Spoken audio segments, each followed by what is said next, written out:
Okay, I'm going to introduce to you my friend here, Sally Snake. She's going to help us with the demonstration that no word, statement, event, situation, or person ever creates a feeling on us. And the origin of a feeling is a thought or a series of thoughts, not necessarily in our full consciousness. So we're going to pretend that Sally here is a red-eyed diamondback rattler, very poisonous snake. She's going to be sitting on the path, and here I am, a visitor to Sedona. And I'm walking down this path, and all of a sudden I come upon this diamondback rattler, coiled and hissing. What feeling might I get? Fear. Fear. Okay. And what's causing the fear? The story that the snake is dangerous. The Okay. thought. So the first thought is the snake is dangerous. Mhm. Okay, I'm going to say that's not enough to create fear. If you were in a zoo and the snake is behind the glass and you think, oh, this snake is dangerous, would you have fear? No. You could die. Oh yeah, second thing is I could die. Mhm. So now I think the snake is dangerous and I could die. Well, what would have me die? Snake could bite you, right? Yes. It's in the wild. It's like maybe it's near its family. Maybe it's Okay. feeling like you're intruding on it or something like that. Okay, so there's a third thought there. Right. Okay, so we'll say poisonous snake, it could bite me, Mm. I could die. Mhm. I'm going to say those three still are not enough to create fear. Yeah. Confusing? Well, it's the other missing link there is it's like, because just as you said, those three things could be true, but there could be a wall, between you and the snake, Yes, right? yes. So there's Or like- there could be something else. So I'm going to suggest there must be another thought operating there that hasn't been spoken yet. So we have these three thoughts. Poisonous snake, dangerous, could bite me, I could die. So I'm going to say there has to be I want another to thought. live. So Okay. I'm going to demonstrate this. I want to make sure that we make it real clear. So I'm going to be another person coming down the path. Now, this person is a 43-year-old man with a wife and 3 children. He has terminal cancer. He's had all the treatments possible, and it's a fact that he's going to die. And he has a life insurance policy, $3 million for the family, but there's a suicide clause in there, so he can't go ahead and do any euthanasia. He wants to die, family wants him to die, they're already accepting the fact of his death, but there's a lot of suffering as he's just deteriorating more slowly. But he does have enough energy to take a hike. So here he is in Sedona, walking down the path, sees this red-eyed diamondback rattler, coiled and hissing. What feeling might he have? Excitement, Excitement Yeah.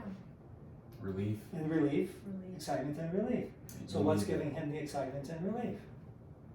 That he could possibly die. That he could possibly die in natural A cause. natural cause. So yeah. he doesn't have to suffer many more months. His family doesn't have to suffer. They can Right. have the life insurance. Right? So he has the first thought, same as the first person. Dangerous snake. He's got the same second thought, could bite me. He's got the same third thought, which is I could die. Right. The first person had to have the fourth thought of I want to live. This fellow's thought is I want to die. Now one thought out of the 4 Right. made the entire difference. So he goes, hi Sally. Well, he doesn't know what Sally. Hi Snake, how are you? Boom, boom, Dennis, get me here. Yeah. Right? Yeah. So that one thought out of 4 makes the whole difference. A different feeling and a different experience. Right. But let's try another person. Okay. So this is Joe Ranger walking down the path. This is Hello, Joe. Joe's beat here, and he comes upon the snake. He says, hi Sally, how are you doing today? Enjoying the sunlight. What feeling might he have? Could be sort of like a contentment, feeling of being at ease, maybe a little excitement, familiarity, so Right. like maybe even security. Right, yes. All of that. Now, let's take a look at his thoughts. First thought is, dangerous snake, poisonous. Second thought, could bite me. Third thought, I could die. Fourth thought, I want to live. He has to have some additional thoughts beyond the first person in order to have a totally different feeling. So the fifth thought could be, I know the snake is fine, it's not gonna bother me unless I threaten it, I'm not threatening it. Mhm. A sixth thought could be, even if Sally's having a bad scale day, the length of her attack would be that basically the distance of her attack is the length of her body, and I'm far enough away, I don't have to worry about that. Mm. So I'm fine, right? Right. So he has this kind of friendliness because he has those additional thoughts. Mhm. You didn't stop at thought 4. Mhm. I want to live. Right. One last person. Mm. Here's Steve Irwin, crocodile hunter, coming down the path, sees the snake, coiled, hissing, rattling. What feeling might he have? Adventurous, excitement. Adventure and excitement. Mhm. Yeah, right. So he's got his Australian film crew behind him. He's going to pick up the snake. He's going to start talking to them, kiss the snake, start talking to the snake, and so on. Now, he has the same 4 thoughts as the other 3. 3 thoughts as the other 3 because the second person wanted to die. The same thoughts as the ranger, and the additional thought, this is an opportunity to educate the public, to share with the public the beauty of natural life, the beauty of the snake. So you've got 4 people, Mm. each of them have a different feeling. Mhm. First is the fear, the second is the relief, the third is the friendliness, the fourth is the excitement or enthusiasm, right? Same event, same situation. No word, statement, event, situation, or person ever creates a feeling. It's how the brain interprets it. Right. So basically, Sally here was just like a key that opened the locked drawer to reveal those thoughts that were already in the brain. Right. It just stimulated it and activated it. Right. So here's what we can say. The world does not give us our experience in life. Mm. Remember that experience is created by the feeling. Mhm. The thoughts of the brain do. Right. And that's why it's so important to recognize that the thoughts up here do not have to be factual, true, or real to create a feeling. Mhm. We just have to take it to be factual, true, or real in order to produce that feeling. Mm. And that's why it's so important to recognize how conditioned our brains are from birth. Right. We didn't go into the different brain waves and so on as we grow and develop.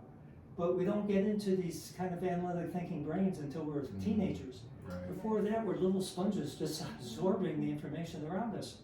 Mhm. Picking up the values, the beliefs, and the attitude of our environment through family or school or church or the media and so on. Mhm. So we need to be aware, Yeah. and then we can have the choice.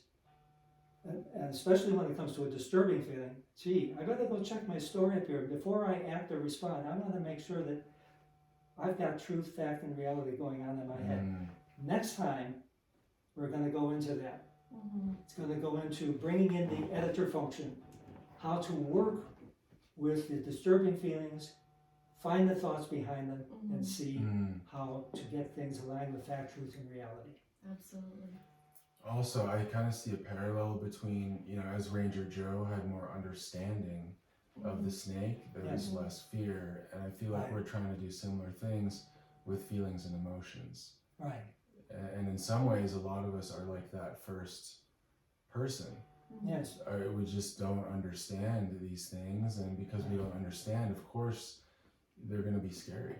Right. Right. That's an excellent point. And I think what you're bringing up here, Josh, is an example of taking a fragment to be the whole thing. Right. Mhm. Sometimes we do have pieces of truth, but then they can be taken out of context and then we have confusion and distortion. Yeah, good point. Okay, so next time we'll go into the editor function of the brain, how to work with these feelings to find the story behind it and get the story aligned with truth and reality. Mhm. And then we'll close off with emotions and how they're different from feelings. Perfect. Right, sounds good. Thank Okay. you. Thanks, Yes. everybody. Thank you.